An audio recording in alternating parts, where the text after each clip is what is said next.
VoiceOver, video message not showing on WhatsApp? Let's fix it in under a minute. VoiceOver, first, check your internet. Switch between Wi-Fi and mobile data, then try again. VoiceOver, next, force close WhatsApp and reopen it. This refresh often fixes loading glitches. VoiceOver, on Android, open Settings, then Apps, then WhatsApp. VoiceOver, tap Storage, then clear cache. Don't worry, this won't delete your chats. VoiceOver, now reopen WhatsApp and check if the video message appears. VoiceOver, still missing? Check Storage. On your phone, go to Settings, then Storage. VoiceOver, if it's almost full, delete unused files or apps, then try downloading the video again.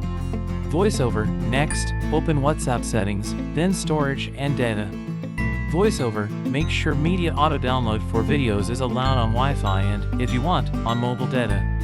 VoiceOver, if nothing works, update WhatsApp from the App Store or Play Store, or reinstall after backing up your chats. VoiceOver, your video messages should now show correctly.